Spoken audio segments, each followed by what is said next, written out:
Hi എൻ്റെ പ്രിയപ്പെട്ടവരെ, കുടുംബവും നാടും വീടും എല്ലാവരാലും ഒറ്റപ്പെടുത്തി വെറുക്കപ്പെട്ടവളായി ജീവിക്കുന്നവരാണോ നിങ്ങൾ? അങ്ങനെയുള്ളവർക്ക് വേണ്ടിയിട്ടുള്ളതാണ് ഇന്നത്തെ വീഡിയോ. നിങ്ങൾ കേട്ടോ, വചനം ഈസ് ഈക്വൽ ടു ദൈവം എന്ന് നിങ്ങൾക്കറിയോ? വചനം ഈസ് ഈക്വൽ ടു ദൈവം. ആദിയിൽ വചനമുണ്ടായിരുന്നു, വചനം ദൈവത്തോടു കൂടിയായിരുന്നു, വചനം ദൈവമായിരുന്നു. അങ്ങനെ ഉള്ളപ്പോൾ ഈ വചനത്തിൻ്റെ പവർ എന്താണെന്ന് നിങ്ങളെന്നറിയണം. ഞാൻ എൻ്റെ ഇങ്ങനെയൊരു പ്രതിസന്ധി ഘട്ടത്തിൽ ഞാൻ ഈ വചനം ഏറ്റേറ്റ് പറഞ്ഞു. ഏതാണെന്നറിയോ?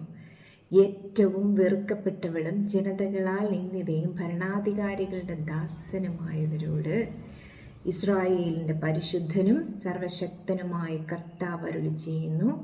ഇസ്രായേലിൻ്റെ പരിശുദ്ധനും സർവശക്തനുമായ കർത്താവ് മുഖാന്തരം രാജാക്കന്മാർ നിന്നെ കാണുമ്പോൾ എഴുന്നേൽക്കുകയും ഭരണാധിപന്മാർ നിന്റെ മുമ്പിൽ പ്രണമിക്കുകയും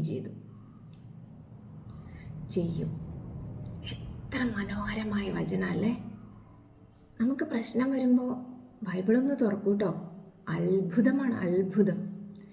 ഈ വചനം ഇങ്ങനെ ഉരുവിടും തോറും നമ്മളിലേക്ക് ഒരു എനർജി ഇങ്ങ് വരും. ആ എനർജിയാണ് ദൈവം. അല്ലാതെ എല്ലാ ദിവസവും പള്ളിയിൽ പോകുന്നു, എല്ലാ ദിവസവും പ്രാർത്ഥനായോഗത്തിന് പോകുന്നു, പക്ഷേ ഞാൻ ഇന്നും വിഷമിച്ചും ദുഃഖിച്ചും ഭാരപ്പെട്ടും ഇരിക്കുന്നവരാണോ? അപ്പോഴൊന്നും എന്നിൽ ദൈവപ്രവൃത്തി നടന്നിട്ടില്ല എന്ന് വിശ്വസിച്ചോളൂ. എന്ന് നിങ്ങളുടെ മനസ്സുകൊണ്ട് നിങ്ങളെ സന്തോഷിക്കാൻ തുടങ്ങുന്നു, അന്ന് മുതൽ ദൈവം നിങ്ങളെ സ്പർശിച്ചിട്ടുണ്ടാവും. ഈ വചനങ്ങളൊക്കെ ഒന്ന് ഏറ്റേറ്റ് ചൊല്ലിക്കൂ. വീഡിയോ ഇഷ്ടപ്പെട്ടു കഴിഞ്ഞാൽ ലൈക്ക് ചെയ്യുക, ഷെയർ ചെയ്യുക, കമൻറ്റ് ചെയ്യുക.